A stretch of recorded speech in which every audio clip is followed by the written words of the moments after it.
Novembro de 2024. Donald Trump é eleito o novo presidente dos Estados Unidos. Thank you very much. Wow. O motivo do resultado é muito claro. The past 4 years were terrible. What do you mean? They were terrible. As pessoas estão sentindo. Tem algo errado no ar. Algo a ver com dinheiro. Interest rates on credit cards went up, electric bill went up, gas went up, TV cable went up. I know all my bills went up. O que acontece quando as pessoas percebem que estão ficando mais pobres? Elas anseiam por mudança.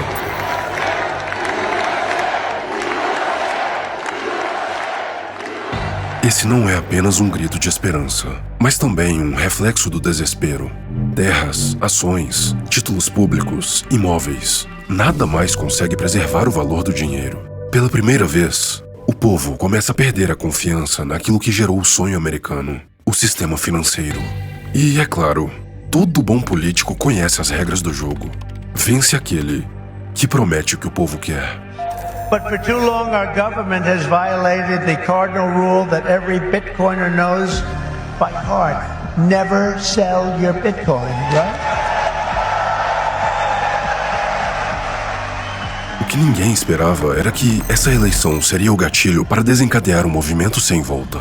Uma mudança que começa não pelas ações de algum político, mas pela própria vontade do povo. Bitcoin, por exemplo, disparou. Bitcoin is sitting at new highs above 82,000. Now, Bitcoin topping $82,000 this morning. Bitcoin getting above $82,000 per coin, up more than 90% year to date.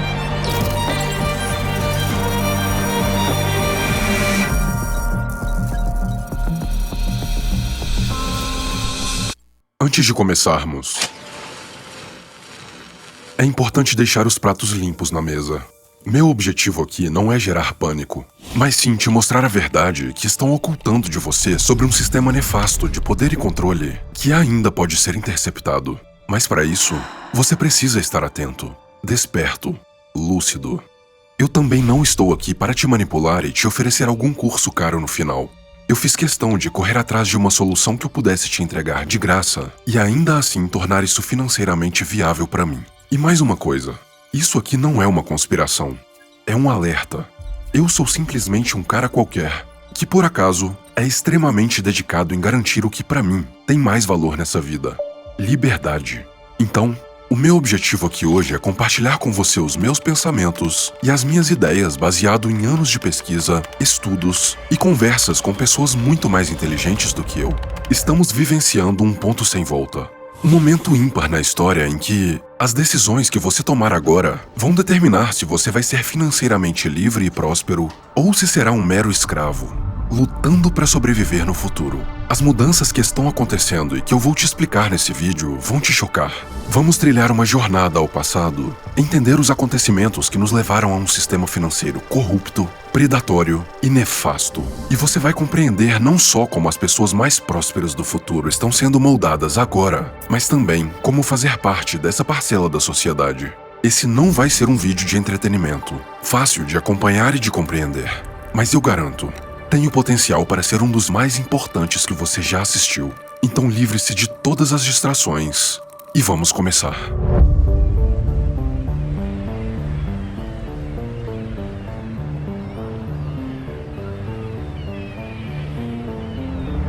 Nova York, século XX. Estamos em uma era em que o dinheiro tinha um peso literal. Aqui, cada moeda carrega um valor real, tangível, lastreado por algo que a humanidade usa desde os primórdios para metrificar e transferir valor: ouro. Após séculos de escambo e meios de troca fracassados, o mundo finalmente percebeu que precisava de uma métrica universal para facilitar o comércio internacional. Uma que tivesse 3 características: durabilidade, divisibilidade e raridade. O ouro tinha todas elas. As maiores economias do mundo se alinharam, estabelecendo uma paridade direta entre sua moeda e uma quantidade específica de ouro. Esse sistema ficou conhecido como o padrão ouro. Funcionava assim: imagine que você tem uma pequena fortuna em moedas de ouro. Por segurança, você guarda isso em um banco. Em troca, o banco te dá um pedaço de papel. Essa era a moeda corrente. Uma espécie de vale-ouro que podia ser trocado não só por bens e serviços, como também pela quantidade equivalente em ouro. E esse é o ponto-chave que fez dessa a época mais próspera da humanidade: a conversibilidade. Cada moeda em circulação correspondia exatamente a uma quantidade de ouro em reserva. Isso significa que a única forma de aumentar a quantidade de papel-moeda em circulação era tornar o país mais rico através da produtividade. Quanto mais valor a população de um país conseguia gerar, mais ouro fluía para suas reservas e mais papel-moeda poderia ser emitido pelos bancos. A balança comercial era um mecanismo automático perfeito. Se um país apresentasse superávit comercial, acumulava ouro, aumentando a base monetária e, consequentemente, os preços de produtos dentro do país. Isso tornava seus produtos menos competitivos no exterior, o que, por sua vez, reduzia o superávit, equilibrando assim a riqueza global. Por outro lado, se um país tivesse um déficit, teria de exportar ouro, diminuindo sua oferta monetária e tornando seus produtos mais competitivos internacionalmente. Então, o que tínhamos era um sistema que não só trazia estabilidade, mas que também recompensava a produtividade. O resultado disso era o auge de uma civilização. Literalmente, uma época de ouro.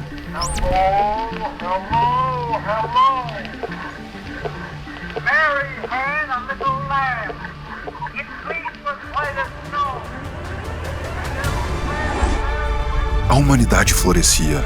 Florescia na arte, na ciência, na terra e no mar.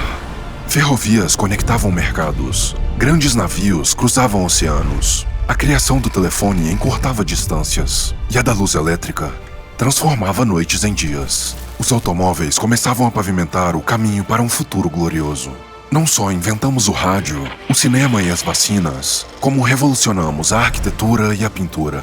A estabilidade econômica permitia com que as pessoas planejassem suas vidas, investissem em negócios e construíssem um legado para as próximas gerações. Tínhamos descoberto o padrão perfeito para a prosperidade. O padrão ouro. O que ninguém esperava era que, por trás das cortinas, nas sombras, começava um movimento para sabotar esse sistema. Algumas das pessoas mais poderosas do mundo perceberam que quem tivesse o controle sobre o ouro teria controle sobre o mundo. Mas para isso, o sistema atual precisaria ser superado. Foi então que algo começou a ser tramado. Um pequeno grupo de homens estava prestes a arquitetar o maior golpe da história. Um plano que mudaria para sempre o futuro da economia global.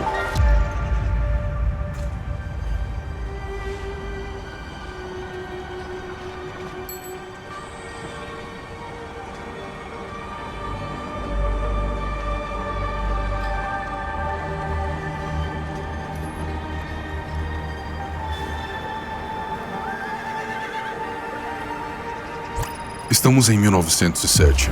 JP Morgan, considerado um pilar financeiro da época, usou sua influência para divulgar rumores de que um importante banco em Nova York estava praticamente falido. Morgan sabia que isso causaria pânico e desconfiança em outros bancos. E foi o que aconteceu. Começou uma corrida bancária nunca antes vista. Para honrar as retiradas, os bancos foram forçados a exigir pagamento de seus empréstimos, levando a uma espiral de falências. A crise estava instaurada, até que um herói benevolente decide salvar o dia resgatando os bancos com seu próprio dinheiro. Quem era ele? O próprio JP Morgan. Mas por quê? Por que um dos responsáveis pelo início da crise se preocuparia em salvar a economia com seu próprio dinheiro? Quando você examina o que aconteceu logo em seguida, as peças começam a se encaixar. Frederick Allen, da revista Life, escreveu mais tarde que Morgan parecia sentir que a máquina financeira americana deveria ser administrada por algumas das melhores pessoas. Pessoas como ele e seus amigos. A verdade é que Morgan enxergava esse resgate aos bancos como uma oportunidade de tornar isso uma realidade. Aquela crise abalou a confiança das pessoas no sistema financeiro. Isso levou a uma investigação do sistema europeu liderada por um homem chamado Nelson Aldrich, que tinha laços íntimos com cartéis bancários e a família Rockefeller. Após a expedição, Aldrich embarca em um trem com outros 6 indivíduos. Essa viagem era tão secreta que ele instruiu todos a irem vestidos como caçadores de patos, além de terem de usar codinomes. O destino era uma ilha privada na costa da Geórgia, cujos donos eram, adivinha, JP Morgan e os Rockefeller. Em segredo, isolados do mundo, o que estava sendo arquitetado era a criação de um novo sistema, a Reserva Federal Americana. mais conhecido como Fed. Essa era a jogada. Antes da criação do Fed, a impressão de moeda era dividida entre diferentes bancos. Mas agora, todo o sistema era centralizado em uma única entidade, controlada pelos mesmos homens que participaram da reunião secreta na Ilha Jekyll. Essa centralização de poder sobre a emissão de moeda gerou uma série de consequências. A expansão monetária financiou guerras, alimentou bolhas econômicas e culminou na Grande Depressão de 1929. Mas isso não era nem o começo. Algo muito pior estava por vir. United States Treasury Secretary Morgenthau heads the American delegation. On the opening day, in his role of acting conference president, he addresses the meeting. To be discussed are plans for the stabilization of world currency.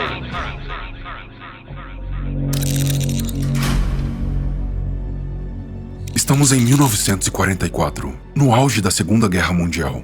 Representantes de 44 países se reúnem em Bretton Woods para traçar os rumos da economia global. O resultado? O Acordo de Bretton Woods. Um sistema que estabelecia que todas as moedas agora seriam lastreadas ao dólar americano, que por sua vez seria lastreado em ouro. Money is a medium of exchange, and the way it has evolved is that it's always something of intrinsic value until the modern age, when the politicians say, well, we don't need anything of intrinsic value anymore. Governments have a right to declare something of no value to be money, and you must accept it. That's really the problem, and it's still the problem today. Veja bem, o ouro continuava sendo o ativo de real valor, escasso, divisível e durável. Mas, pouco a pouco, os pedaços de papel que deveriam servir como meros intermediários foram ganhando protagonismo e sendo tratados como se tivessem valor próprio. O Acordo de Bretton Woods consolidou o dólar como uma reserva de valor global. O objetivo dos países passou a ser acumular dólar, enquanto os Estados Unidos acumulavam uma reserva inimaginável de ouro. É aí que está o grande problema. Porque o mundo aceitava dólares como se fosse ouro. Ah, virou um novo ouro. E os Estados Unidos poderiam imprimir dólares. Através do Fed, os Estados Unidos tinham um superpoder, o de imprimir dinheiro livremente. E foi isso que eles fizeram.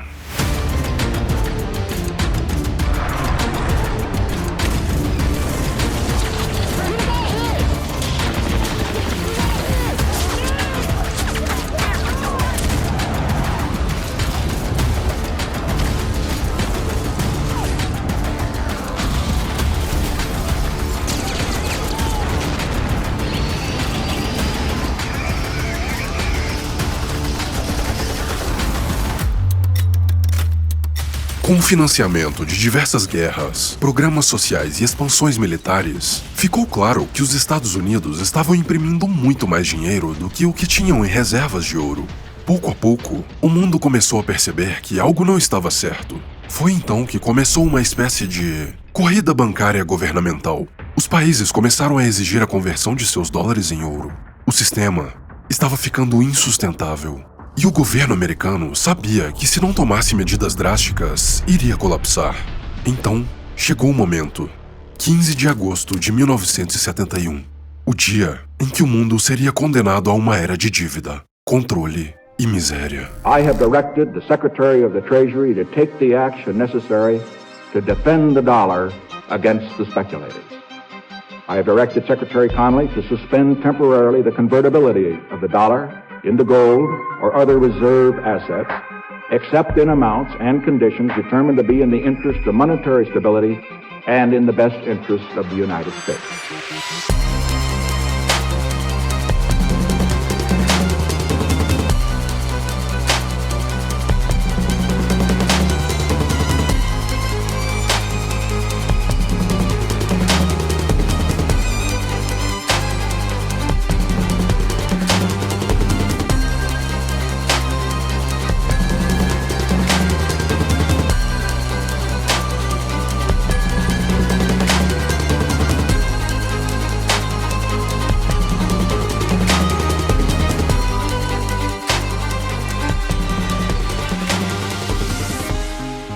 Era o fim definitivo do padrão ouro, e com ele, caía também a estabilidade que sustentava a economia global. A partir daquele ponto, os bancos centrais do mundo inteiro ganhavam um novo superpoder, o de imprimir dinheiro do nada, sem qualquer lastro. O valor do papel moeda agora não representava nada além de uma promessa, algo frágil, subjetivo e facilmente manipulável. Os bancos privados agora perceberam que nunca mais precisariam ter liquidez em reserva. Então, criaram uma máquina de escravidão coletiva que funciona até os dias atuais. Uma máquina chamada dívida. Funciona assim: com o valor real gerado pelo suor do seu trabalho, digamos que você receba uma remuneração de R$1.000 e decida depositar isso no banco. Esse dinheiro está lá, certo? Pelo menos esse é o saldo que aparece na tela do seu aplicativo. Mas a verdade é que o banco só manteve uma fração de R$100 em reserva. Os outros 900 foram emprestados para Carlos, com juros. Agora, na prática, você ainda tem R$1.000 na sua conta. Mas Carlos também tem 900 para gastar. Os números na tela se multiplicaram, mas nenhum valor foi criado. Simplesmente existem R$900 a mais em circulação agora. Mas calma, ainda piora. Imagine que Carlos gastou esses R$900 comprando roupas no shopping. O dono da loja vai depositar esse dinheiro em outro banco. E adivinha, esse banco também vai emprestar a maior parte desse dinheiro para outra pessoa. E o ciclo se repete, de novo, e de novo, e de novo. O dinheiro continua se multiplicando nos extratos bancários, mas o único lastro desse saldo mágico criado é a promessa de que as dívidas serão pagas. Cada centavo novo criado vem com uma dívida atrelada, e cada vez que isso acontece, nosso poder de compra é diluído, corroído, destruído. Ok, vamos ver o que isso significa na prática.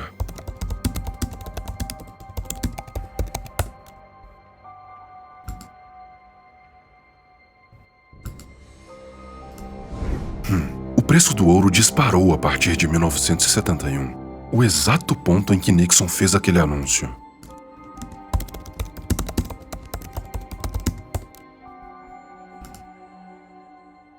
O preço do petróleo também.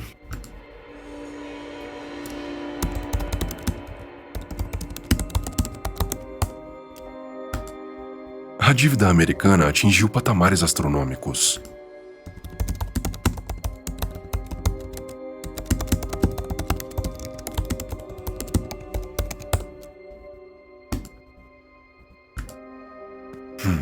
Esse gráfico mostra o exato ponto em que a remuneração das pessoas parou de acompanhar a produtividade. Que coincidência! 1971. Isso explica muita coisa. Veja bem, na década de 70, um fazendeiro era capaz de alimentar 4 pessoas. Mas nos dias atuais, o fazendeiro médio alimenta cerca de 155 pessoas. Um aumento de 38 vezes em produtividade. Mas então, por que o preço dos alimentos nunca parou de subir? A resposta é simples. Existe um parasita sugando sua energia vital constantemente. Um parasita chamado Estado. E é aí que você percebe.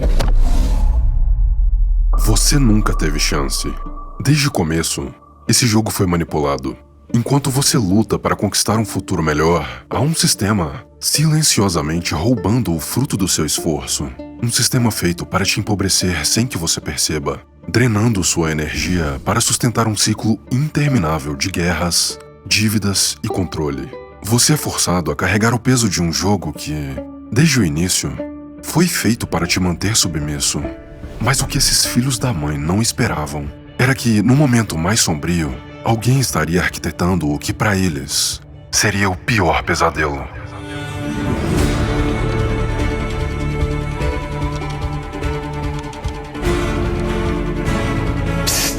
Wanna buy some secret stuff? It's anonymous and untraceable, so criminals can trade drugs and guns online. Why is that good, you might say? People will use it to buy illegal guns and drugs, and they do, actually, already. We don't even know who invented this, no, right? There's don't. some rumors that it's this Japanese guy, but others say no, that he's a fake name, it was a pseudonym. We I mean, you're have no literally idea. putting real money onto a system that we don't even know who created it. No.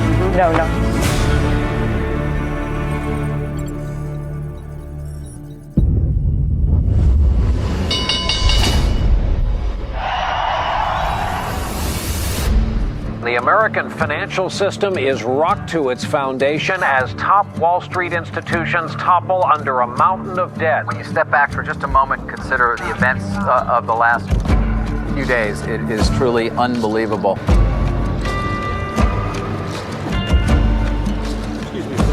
you feeling? How do you think?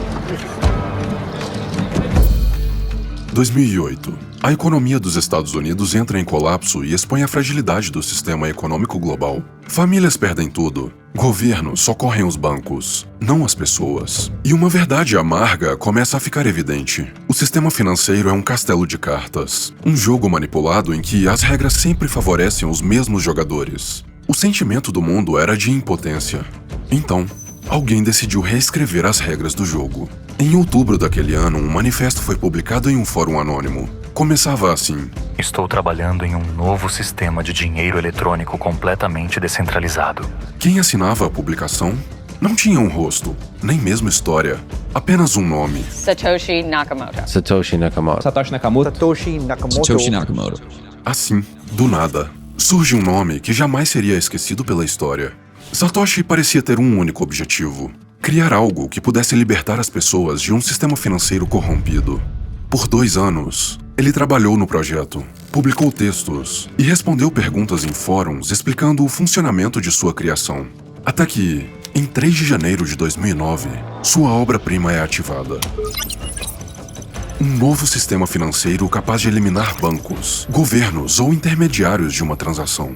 No primeiro bloco de dados desse sistema, havia uma mensagem criptografada.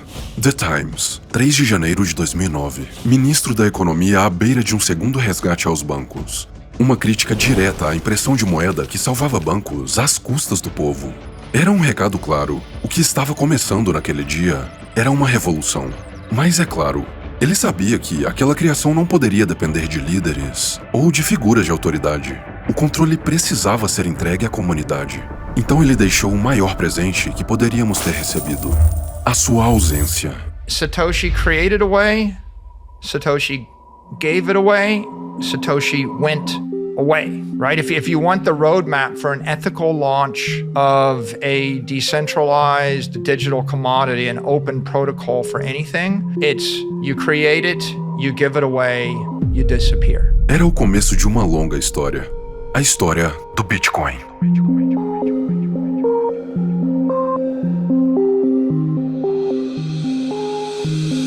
Can you please explain it to me from the beginning? What's Bitcoin? Sure. Bitcoin é a única propriedade privada real que nós temos atualmente. Qualquer outra coisa pode ser atacada pelo Estado. Única propriedade privada absoluta que você tem. Bitcoin é um dinheiro que ninguém vai tirar de você e que você pode armazenar da forma que você achar melhor. Só que, consequentemente, você vai ser responsável por tudo. Soberania tem um custo, que é a responsabilidade. É basicamente soberania pura, né? É a primeira forma de propriedade privada que realmente é soberana. No sistema tradicional, se você quer enviar dinheiro para alguém, é necessário um intermediário garantindo a legitimidade da transação. Um banco.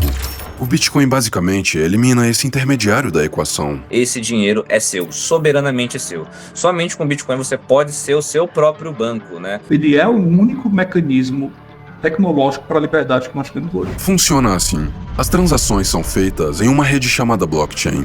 Pense nela como um livro-caixa que anota todas as transações feitas na história do Bitcoin. Esse livro é público e está espalhado pelo mundo.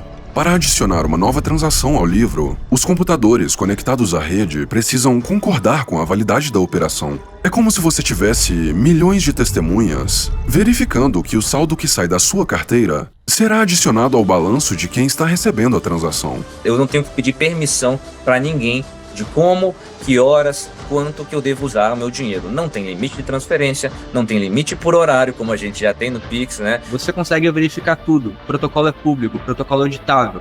Então você não precisa confiar em mim, você não precisa confiar em ninguém. Milhares de computadores ao redor do mundo competem para resolver problemas matemáticos complexos que são liberados na rede a cada 10 minutos. O primeiro a conseguir resolver o quebra-cabeças adiciona um novo bloco de transação ao livro-caixa e recebe sua recompensa em Bitcoin. Mas essa recompensa não é infinita. Ao longo de toda a história, só existirão 21 milhões de unidades de Bitcoins. Essa é uma característica contrária ao que fez com que o dinheiro governamental se tornasse um lixo sem valor: a escassez. O Bitcoin foi a descoberta da escassez digital. Não tem mais como replicar isso. E também ele foi ali a criação da escassez absoluta. Nada é melhor do que uma moeda com uma escassez absoluta. Enquanto o mundo ainda ignorava o Bitcoin, Uma das transações mais emblemáticas da história estava prestes a ser feita. Honestly thought it would be really cool if I could say, hey, I just traded this, open source internet money for a real world good. And I thought, what better thing than food? Naquele dia, esse cara fez história. I just posted on the forum. I said, if anybody's interested, I'm offering 10,000 Bitcoins in exchange for some pizza. And somebody there said, hey, I'll take you up on that offer. So I sent him the 10,000 Bitcoin. I said, okay, here it is. I'm waiting for my pizza. And, he phoned it in, he paid with his credit card, and the pizza showed up at my door. Aquela foi a primeira vez que o Bitcoin foi utilizado como dinheiro. Uma transação que ficou marcada na história como o Bitcoin Pizza Day.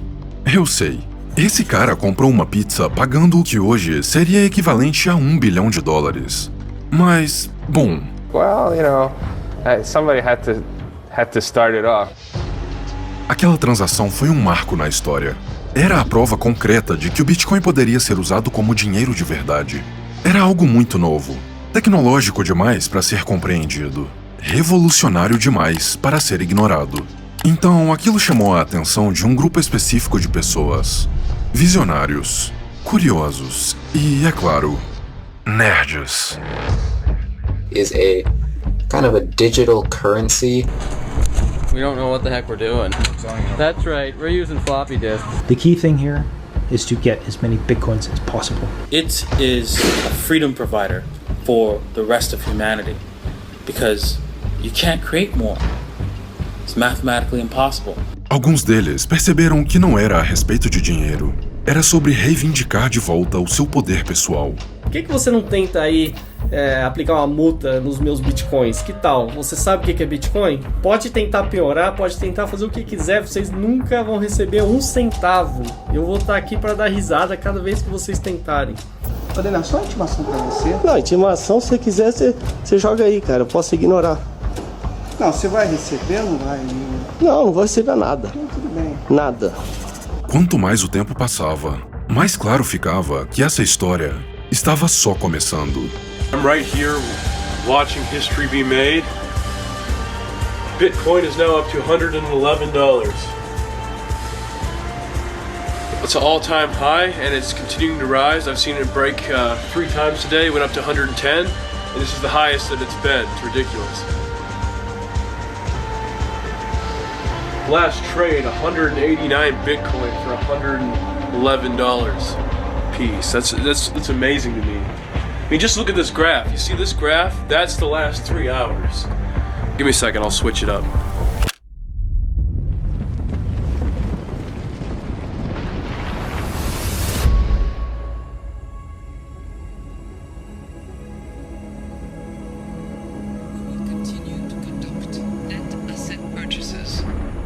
Pandemic Emergency Purchase Program with a total envelope of 1,800 billion euros. Senate Democrats have just released the text of their $3.5 trillion budget resolution. All the central banks around the world printed tons and tons of money. Why are housing prices going crazy? And why are food prices going crazy? Well, it's inflation. It's actually not really inflation. This is currency devaluation.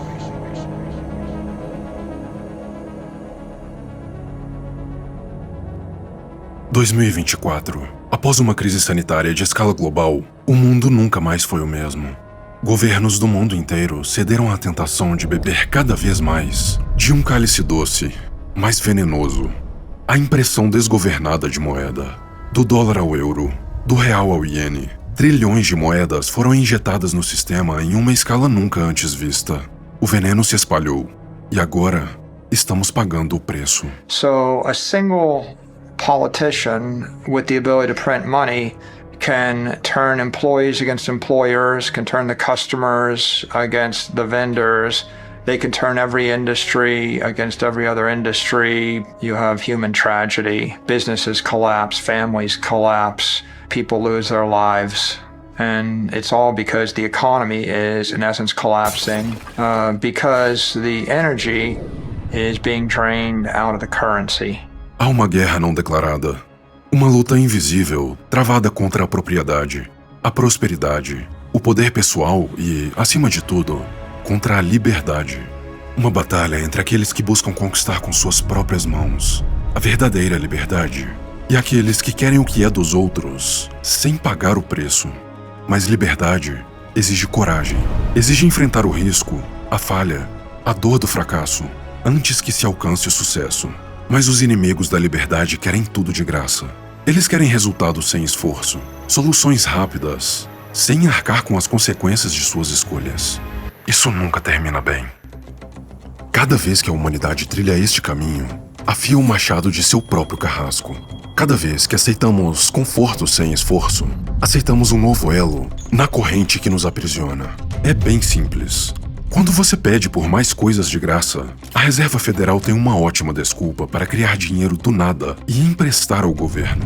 Eles chamam isso de empréstimo para te fazer acreditar que, um dia, o governo vai pagar essa dívida.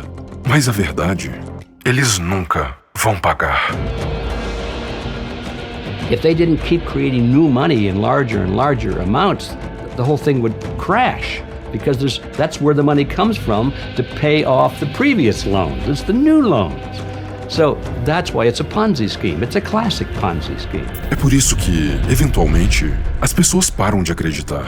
E quando isso acontece, esse dinheiro mágico perde seu valor e colapsa até valer zero. Just like every single fiat currency that has ever existed in the history of the world.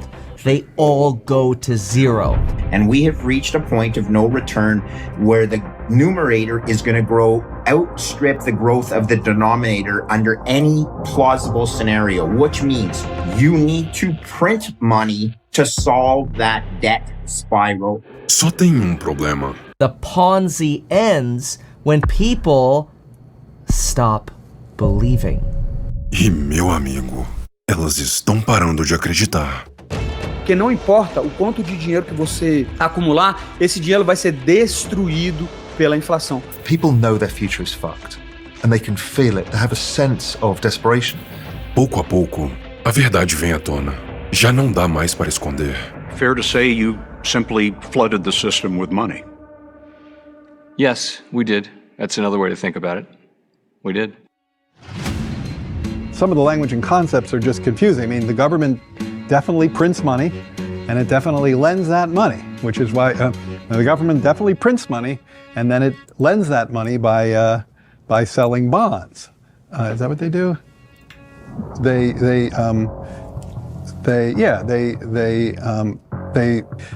So. A base da economia global é tão sólida quanto areia movediça. E não há nada dentro desse sistema que consiga preservar valor ao longo do tempo. People angry is like, we thought money in the bank was safe. We thought our house was safe. We thought the system was there for us. And suddenly they all wake up and realize the system was not there for them. E quando as massas começam a entender o que está em jogo, só existe um destino possível: caos. A hiperinflação tá chegando de novo. É provável da gente ver de novo corrida aos bancos. This is far from typical. I think this is the end game. I think what we're experiencing now are the pains of the 40-year experiment in fiat currency coming to an end. And it is an absolute failure, not only for America, but for the entire world. Os sinais estão claros. A maior bolha financeira da história está por um fio. E a questão já não é mais a respeito de se o colapso vai acontecer. É a respeito de quando ele vai acontecer. Mas há outro lado da história sendo escrito. Um lado que apenas os mais atentos estão enxergando. Tem algo grande se desenrolando. Algo que vai mudar completamente o mundo como conhecemos. Por onde eu começo?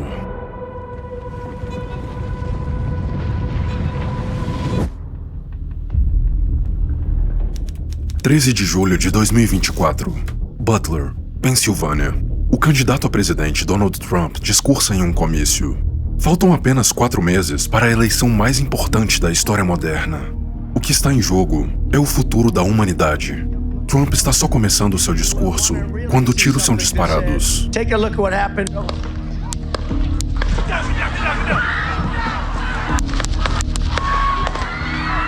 Ele é atingido, mas sobrevive, saindo mais fortalecido do que nunca para a corrida presidencial.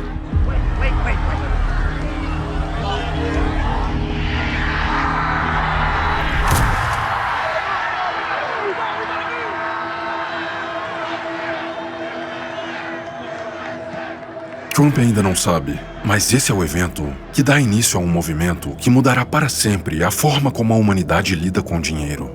Enquanto isso, as pessoas estão percebendo que o dinheiro está perdendo valor. E é rápido. Todas as classes de ativos estão derretendo, e tem um motivo para isso. Nos últimos 14 anos, os governos abusaram tanto da impressão de dinheiro que a palavra investimento mudou seu significado. Praticamente qualquer coisa em que você tenha alocado seu dinheiro nesse período te fez perder poder de compra. E lembre-se, não importa os números na tela, o que importa é o quanto você pode comprar com aquele dinheiro. Porque a renda fixa não existe. Existe perda fixa. O problema não é só o dinheiro perdendo valor. Existe um mecanismo ainda mais desumano que causa um impacto devastador aos mais pobres. Isso é chamado de efeito Cantillon. Funciona assim. Quando novos trilhões são criados, esse dinheiro é injetado na economia pelos bolsos dos amigos do governo. Bancos, corporações e setores privilegiados. Eles compram ativos e acumulam riqueza pelo preço que esses ativos valiam antes da criação daquele novo dinheiro. Isso cria um efeito cascata de desvalorização que faz com que você, na base da pirâmide, veja seu custo de vida disparando e seu poder de compra sendo dizimado. Os donos do jogo enriquecem e é você quem paga a conta. E quando você percebe que este é um jogo em que o dono da mesa manipula as regras a seu favor, entende que a única forma de vencer é deixando de jogar esse jogo. Cada vez mais, as pessoas estão percebendo essa verdade. E é por isso que tem um ativo que vem consistentemente superando todos os outros. Você sabe do que eu tô falando. But this is the past 14 years. Bitcoin's not just winning, it's consistently winning. And at some point, you still get questions from the normies every day like, well, when does the run stop? It's like, when do nuclear reactors stop producing more electricity than water wheels? When does the airplane stop flying faster than the donkey cart? The answer is it's not going to stop because it's structural and technical. É dinheiro duro, absurdamente duro, tá ligado? É hard money o negócio. Enquanto o Estado tá emitindo dinheiro, esse dinheiro, no caso, vai ter que escoar para algum lugar. Enquanto o Estado não parar de emitir dinheiro, o Bitcoin não vai parar de subir. You know, the US government is running multi-trillion-dollar deficits every year. And Bitcoin is just this perfectly finite monetary tool. And if you're measuring these other assets in Bitcoin, then they're pretty much crashing. Aquela tecnologia criada em 2009 agora amadureceu, foi aceita pelo mercado financeiro tradicional e está crescendo. Satoshi Nakamoto criou algo muito mais valioso do que simplesmente uma moeda digital. Todos dizem que o Bitcoin é um meio de transferir valor sem intermediários. Isso não é nem o começo do que torna essa tecnologia tão valiosa. O que realmente balançou as bases da economia foi o fato de Satoshi ter encontrado um jeito de armazenar valor sem depender de intermediários. É isso que torna o Bitcoin verdadeiramente revolucionário. Transferir dinheiro digitalmente? Bom, os bancos já fazem isso. Mas armazenar valor de forma segura, inconfiscável e soberana? Essa é a descoberta de 450 trilhões de dólares. I want to keep my money. There's no one you'll meet that doesn't want to keep their money, right? Next time you hear someone say, well, what's the Bitcoin use case? There's no use case. The use case is the most valuable thing in the entire human race. It's $450 trillion. It's all the capital in the world. The use case is you get to keep your money. Não foi um acidente o Bitcoin ter sido o melhor ativo da última década. Ele é o bem mais valioso do mundo porque é a única solução de proteger toda a riqueza real, alocada em um sistema que está programado para destruí-la. É a ponte que transforma a riqueza física em valor digital indestrutível. And that makes it digital capital. Not digital currency, digital capital. Everyone that's a hater, everyone that's skeptic, like, oh, it's a digital currency, it won't work. Well, that's because you decided to define it as the wrong thing. Yes, it's not a currency, right? It's capital. Diferente das moedas dos governos que podem ser criadas por decisões políticas, o Bitcoin exige um esforço energético real. Os computadores conectados à blockchain consomem energia, transformando-a em segurança para a rede. Cada unidade do Bitcoin em circulação representa diretamente o esforço energético gasto para protegê-lo. Essa dinâmica é chamada de prova de trabalho. É por isso que o Bitcoin não pode ser falsificado ou manipulado. Satoshi programou o protocolo para que o custo das tentativas de ataque à rede fosse muito maior do que o custo de se jogar conforme as regras. A cada 4 anos, a emissão de novos bitcoins cai pela metade. E não existe uma única pessoa no mundo que entendeu o que é Bitcoin, comprou uma quantia e quer ter menos. Todos querem ter mais. Todos sentem que ainda não têm o suficiente. Isso significa que nós temos um ativo em que a oferta sempre vai cair, enquanto a demanda sempre vai crescer. Isso gera um colateral simplesmente inevitável. O valor do Bitcoin nunca vai parar de subir no longo prazo. O Bitcoin não tem topo porque na Fiat não tem fundo. Não tem fundo. Quando o último Bitcoin for minerado em 2136, ele será a representação de 40 anos de prova de trabalho. 40 anos de esforço computacional e energético aplicados à produção de uma unidade de um ativo que nunca mais será produzido em toda a história. Você realmente acha que isso vai parar de se valorizar? Cada unidade representará uma riqueza geracional. É a antítese perfeita do sistema inflacionário que nos trouxe até aqui. Não, você não chegou tarde para a festa. Porque, na verdade, é agora que os jogos começam. The federal government has almost 210,000 Bitcoin, or 1% of the total supply that will ever exist. But for too long, our government has violated the cardinal rule that every Bitcoiner knows by heart. Never sell your Bitcoin, right?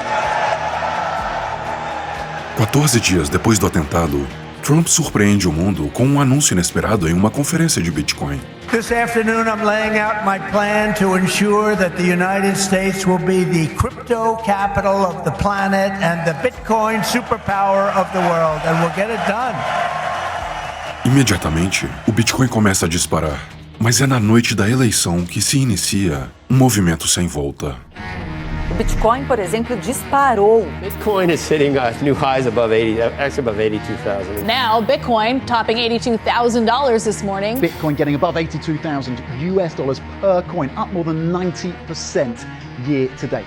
Consciente disso ou não, o que Donald Trump estava fazendo era mover a primeira peça de um jogo de xadrez. Um jogo global e compulsório em que todos os países são obrigados a participar. Putin percebe isso rápido e logo decide se posicionar no tabuleiro. Биткоин кто может запретить? Никто. А использование других электронных средств расчета кто может запретить? Никто, потому что это новые технологии. И чего бы ни было, чего бы ни происходило с долларом, эти инструменты так или иначе будут развиваться, потому что все будут стремиться к тому, чтобы снижать издержки и повышать надежность. Essa declaração foi o suficiente para levar o Bitcoin a patamares históricos. I'm right here watching history be made. Bitcoin is now up to $100,000. That's an all-time high. O que está acontecendo diante de nossos olhos é a teoria dos jogos sendo aplicada ao mundo real. É essencialmente um tabuleiro de xadrez global onde todas as nações são obrigadas a jogar. Cada nação agora será obrigada a tomar decisões estratégicas sobre o Bitcoin. Elas terão de decidir entre adotar, regular, ignorar ou proibir o Bitcoin. A decisão de um país impacta diretamente nos resultados e nas escolhas dos outros. Um dos conceitos mais elucidativos sobre a teoria dos jogos é o dilema do prisioneiro. Imagine dois prisioneiros em celas isoladas. A polícia não sabe quem é o verdadeiro culpado, então oferece um acordo aos dois. Se um deles entregar e trair o outro, ele será libertado, enquanto o outro irá cumprir uma sentença de 10 anos. Se ambos permanecerem em silêncio, cooperando um com o outro, ambos recebem uma pena de 2 anos. Mas se os dois traírem, os dois terão uma pena de 5 anos. Nenhum deles sabe o que o outro vai fazer. Então eles têm de tomar uma decisão baseada em uma suposição sobre o que o outro vai fazer. Este é o exato dilema em que os países estão agora inseridos. Em outras palavras, as nações estão agora jogando um jogo de xadrez em que o Bitcoin é a peça principal. Se um país adotar o Bitcoin enquanto os outros não adotam, ele ganha uma vantagem competitiva, se tornando próspero na medida em que a economia atual colapsa. Se nenhum país adotar, todos continuam no sistema atual que já está insustentável.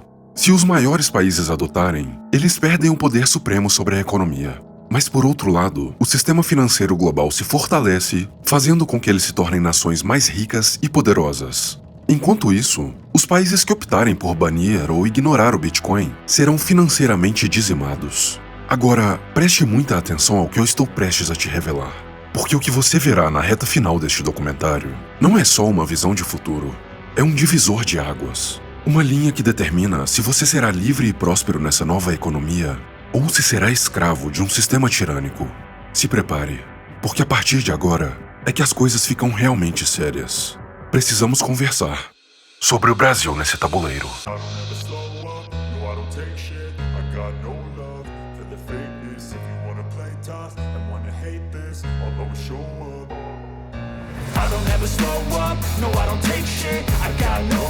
Brasil, a terra da abundância negada.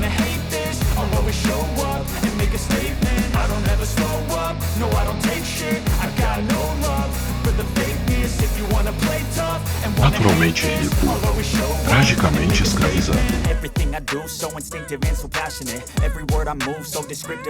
Vocês acham que o Brasil imprime dinheiro ou não? Essa linha azul aqui é o real, desde que o real começou a ser negociado no Brasil.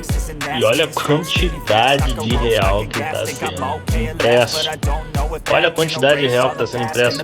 Basicamente todo o real que circula no Brasil, 50% dele foi impresso nos últimos 4 anos. De 2020 para 2024, a gente saiu de 3,23 para 3,36, ou seja, imprimiram 50% de todo o real que existia no Brasil só nos últimos 4 anos. 4 anos. No Brasil, a luta nunca foi justa. De um lado, um povo que carrega nas costas o peso do trabalho duro. Do outro, um sistema que suga, escraviza e chicoteia.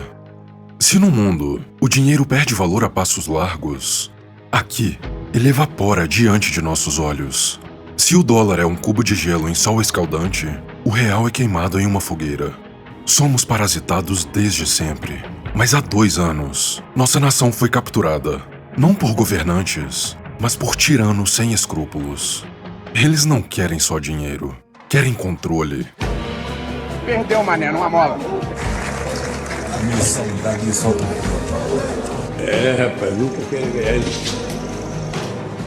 Você tem criptomoedas? Dá uma olhadinha no texto que o Senado Federal aprovou ontem. A partir de agora você só precisa ter R$6.000 em criptomoedas para estar apto a pagar 15% de imposto para o governo. Querem acabar com o dinheiro em espécie no Brasil. Tem 2 projetos de lei. Se você carregar mais de R$1.500 em espécie e for parado pela polícia, vai precisar explicar de onde veio o dinheiro. Quando a moeda perde valor, o povo busca alternativas. Mas o sistema parceiro sempre dá um jeito de corrigir suas falhas. Governos que abusam da impressora criam muros invisíveis. Controles, proibições, regulamentações. Eles chamam isso de estabilidade econômica. Mas a verdade é um cerco. Um curral que te obriga a sustentar uma moeda que não para de apodrecer. Eles sabem que, se você usar uma moeda mais forte, o castelo de cartas desmorona. Então, queimam todas as pontes, proíbem alternativas, atacam o que não podem controlar. Eles não se preocupam com o colapso da economia. Esse é o objetivo. É intencional.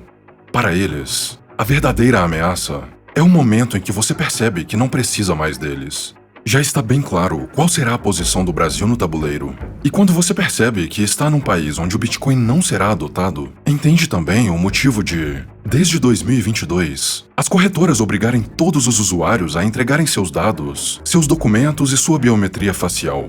Isso é uma preparação. O sistema chamado Know Your Customer permite ao governo saber exatamente quem você é, quanto você tem e para quais carteiras de Bitcoin você transaciona.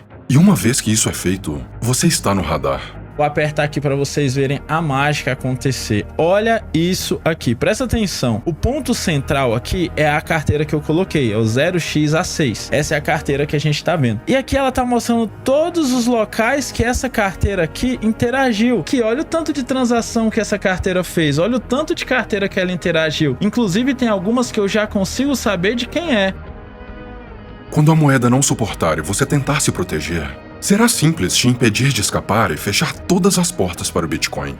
É claro que, uma vez na sua carteira, ninguém pode tirar de você os Bitcoins que você guardou. Essa é uma das principais características pelas quais o ativo tem valor. Mas a verdade é que eles não precisam confiscar seus Bitcoins diretamente. Basta saberem o quanto você tem, e você vai vender por conta própria. Alguns países já começaram a implementar uma política de taxação por ganhos de capital não realizado. é basicamente um sistema de expropriação em que o governo avalia seu patrimônio anualmente e cobra impostos pela valorização, independente se você vendeu ou não. O governo avalia seu patrimônio anualmente e cobra impostos pela valorização, independente se você vendeu ou não. E não seja inocente. O Brasil vai copiar essa política. Mas antes, estão terminando de amarrar as pontas soltas.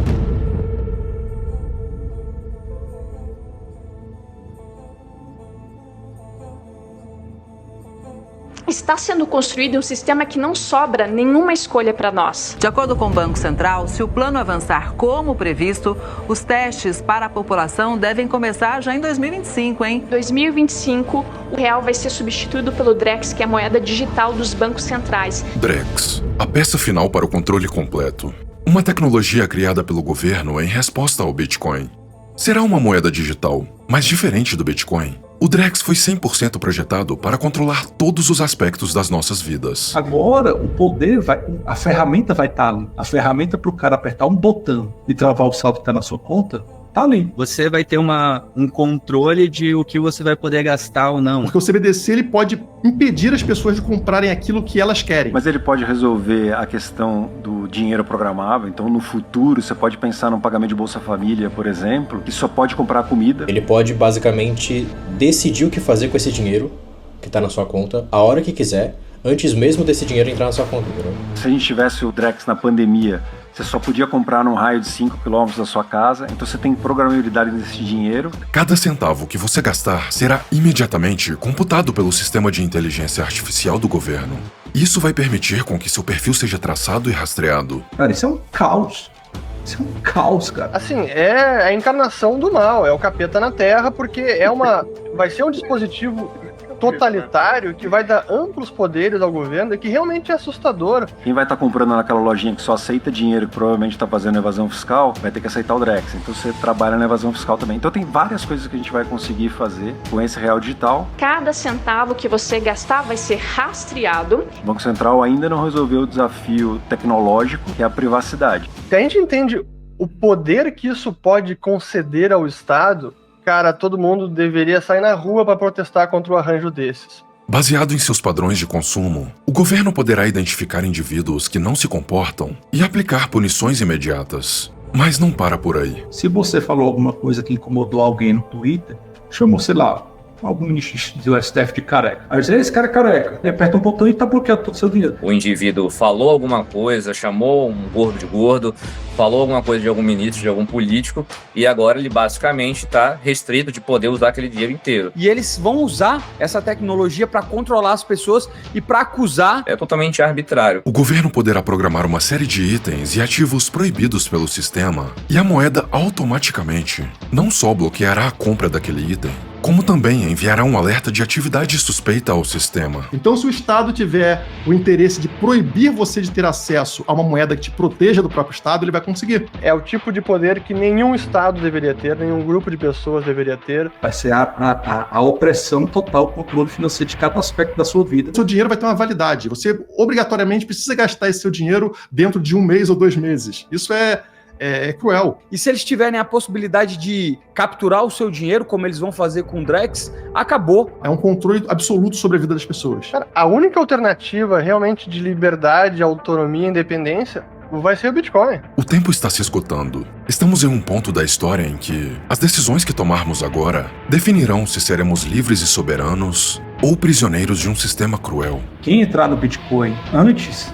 vai poder conseguir salvar mais do esforço delas, mas quem deixar tudo no real, tudo no sistema financeiro nacional, cara, essa pessoa está em maus lençóis.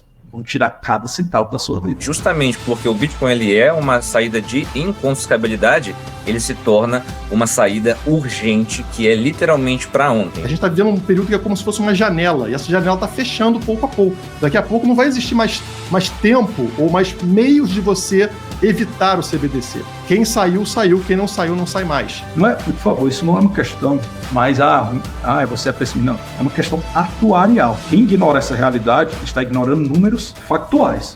Quem tem previdência social vai fazer isso. Vai tirar cada centavo da sociedade porque ela vai colapsar. É questão de tempo. É só questão de tempo.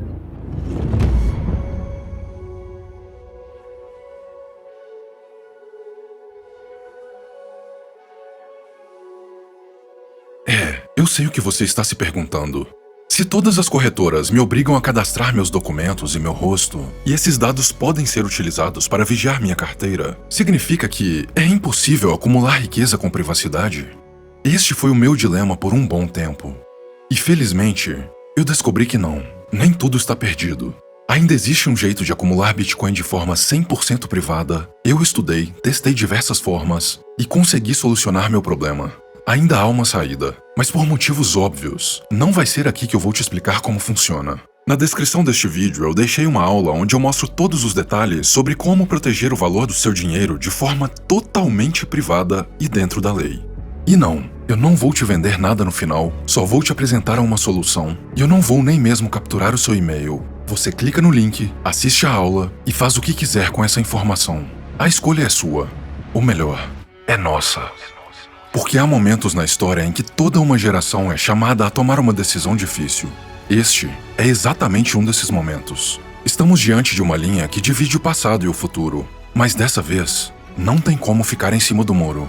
De um lado, está o caminho do sistema, um sistema que falhou com você, que drenou toda a sua energia e desvalorizou o suor do seu trabalho. Um sistema que promete segurança, mas que entrega miséria. Permanecer neste caminho é como assistir à demolição de um prédio estando dentro dele. E quando a moeda estatal colapsar, e ela vai, não restará nada. Do outro lado está o caminho da liberdade. Um caminho onde o valor é preservado, onde as regras são transparentes, justas e incorruptíveis. Adotar o padrão Bitcoin não é investir seu dinheiro buscando um atalho para enriquecer. É sobre independência, soberania e a construção de um futuro digno para as próximas gerações. É a oportunidade de preservar o que é seu, uma escolha pela independência. No futuro, seus filhos e netos te farão uma das duas perguntas. Como foi o momento em que você percebeu o valor do Bitcoin? Ou, por que foi que você não percebeu o valor do Bitcoin? A escolha pela liberdade ainda está em suas mãos. Não a deixe escorrer pelos seus dedos. Eu sou Abraham, e essa é a minha verdade.